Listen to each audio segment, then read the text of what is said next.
दशमस्कन्धः अथ षट्सप्ततितमोऽध्यायः 76th chapter from श्लोका 21। बहुरूपैकरूपं तद्दृश्यते न च दृश्यते बहुरूपैकरूपं तद्दृश्यते न च दृश्यते बहुरूपैकरूपं तद्दृश्यते न च दृश्यते मायामयं मयकृतं दुर्विभाव्यं परैरभूत् मायामयकृतं दुर्विभाव्यं परैरभूत् मायामयकृतं दुर्विभाव्यं परैरभूत् बहुरूपैकरूपं तद्दृश्यते न च दृश्यते मायामयकृतं दुर्विभाव्यं परैरभूत् क्वचिद् भूमौ क्वचिद् व्योम्नि गिरिमूर्ध्नि जले क्वचित्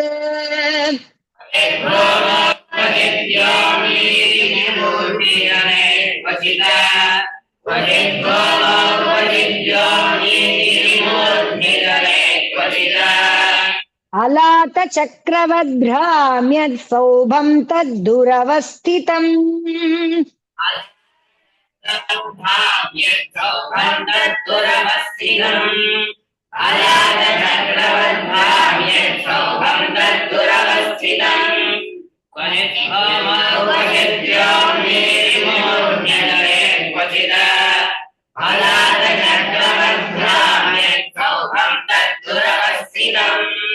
यत्र यत्रोपलक्ष्येत स सौभः सह सैनिकः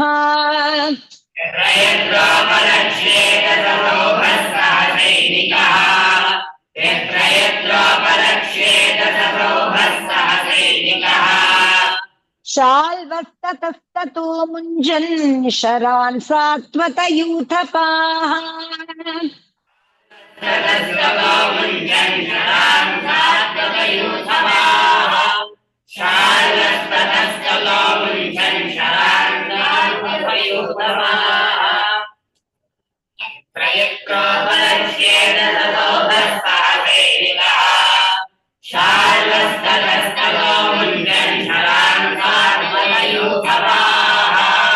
शरैः अग्नि अर्क संस्पर्शैः आशीविषदुरासदैः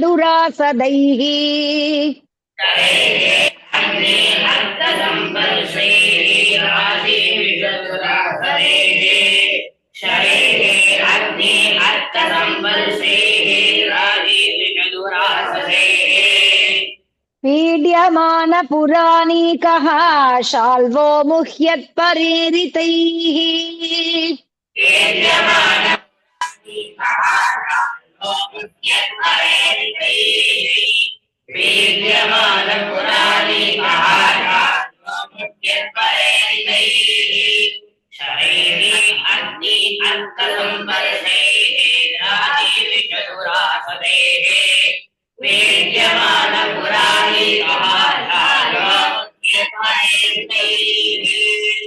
शाल्वानीकपशस्त्रैः पशस्त्रौघैः वृष्टिवीरा वृषार्दिताः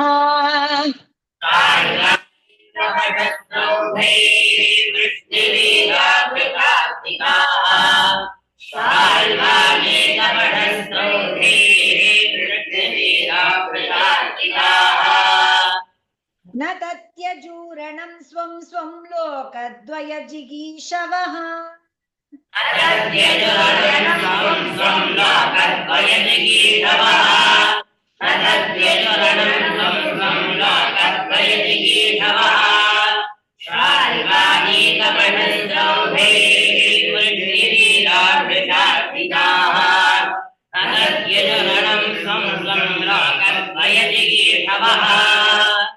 शाल्वामात्योद्युमान् नाम प्रद्युम्नं प्राक् प्रपीडितः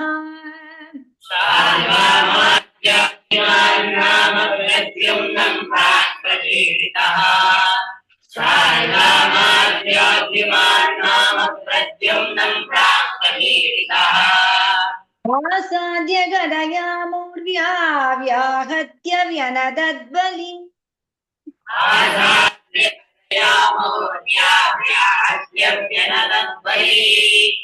आचार्य कथया मूर्त्या व्याहत्यमिनद्वली शाल्माद्योऽर्जुनान् नाम प्रद्युम्नं प्राक्प्रपीडितः आचार्य कथया मूर्त्या व्याहत्यमिनद्वली प्रद्युम्नं गदया शीर्षस्थलमरिन्दमम् प्रद्युम्नं गदया शीर्षस्थलमरिन्दमम् प्रद्युम्नं गदया शीर्षस्थलमरिन्दमम्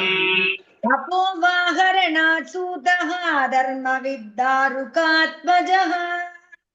अपोवाहरणात् सूतः धर्मविद्दारुकात्मजः अपोवाहरणात् सूतः धर्मविद्दारुकात्मजः प्रद्युम्नं गदया शीर्षस्थलमरिन्दमम् अपोवाहरणात् सूतः धर्मविद्दारुकात्मजः लब्धः संख्यो मुहूर्तेन कार्ष्टिः सारथिमब्रवीत् लब्धसंख्यो मुहूर्तेन कार्ष्टिः सारथिमब्रवीत् लब्धसंख्यो मुहूर्तेन कार्ष्टिः सारथिमब्रवीत् अहो असाद्विदं सूत यद्रणाम्ने अपसर्पणम्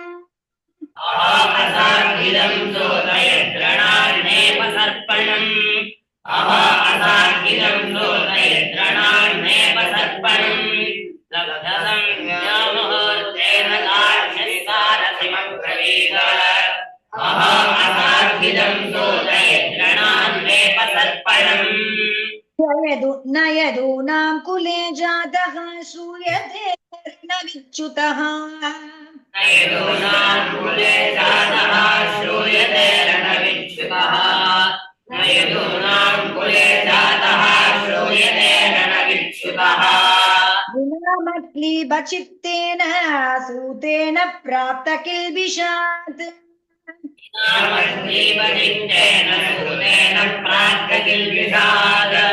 विनामद्वीपचित्तेन सूतेन प्राप्त किल्बिषात् नयदूनां कुले जातः श्रूयते रणविच्युतः विनामद्वीपचित्तेन सूतेन प्राप्त किल्बिषात् किन्नु वक्ष्ये विसङ्गम्य पितरौ रामकेशवौ विसङ्गम्य पितरौ रामकेशवौ विसङ्गम्य पितरौ रामकेशवौ सम्यक् अपक्रान्तः पृष्टस्तत्रात्मनः क्षमम् यद्धात् सम्यक् अपक्रान्तः पृष्टस्तत्रात्मनः क्षमम् युद्धात् सम्यक् अपक्रान्तः पृष्टस्तत्रात्मनः क्षमम् किं न वक्ष्ये विसङ्गम्य पितरौ रामकेशवौ युद्धात् सम्यक् अपक्रान्तः पृष्टस्तत्रात्मनः क्षमम् मे कथयिष्यन्ति हसन्त्यो भ्रातृजामयः मे कथयिष्यन्ति हसन्त्यो भ्रातृजामयः यत्तं मे कथयिष्यन्ति हसन्त्यो भ्रातृजामयः दैव्यं कथं वीर तवान्ये कथ्यतामृधे दैव्यं कथं वीर तवान्ये कथ्यतामृधे दैव्यं कथं वीर तवान्ये कथ्यतामृधे यत्तं मे कथयिष्यन्ति हसन्त्यो भ्रातृजामयः दैव्यं कथं वीर तवान्ये कथ्यतामृधे सारथिरुवाच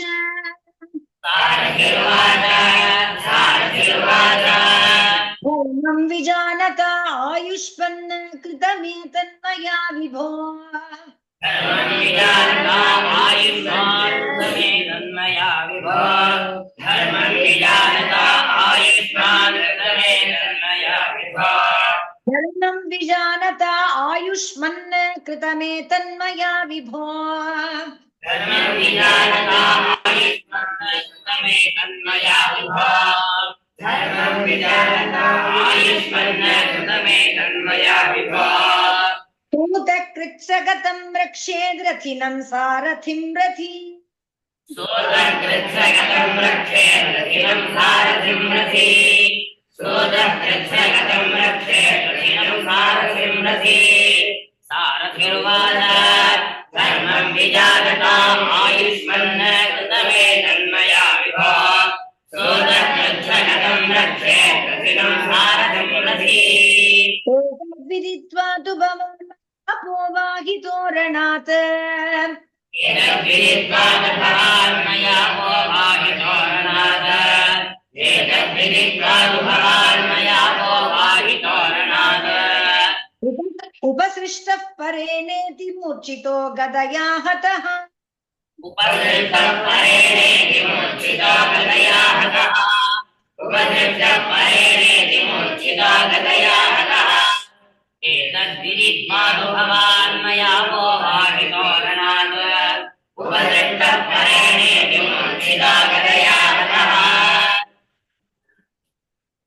इति श्रीमद्भागवते महापुराणे पारमहंस्यां संहितायां दशमस्कन्धे श्रीमद्भागवते महापुराणे पारमहंस्यां संहितायां दशमस्कन्धे श्रीमद्भागवते महापुराणे पारमहंस्यां संहितायां दशमस्कन्धे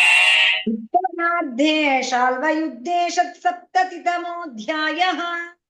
उत्तरार्धे शाल्वयुद्धे षट्सप्ततितमोऽध्यायः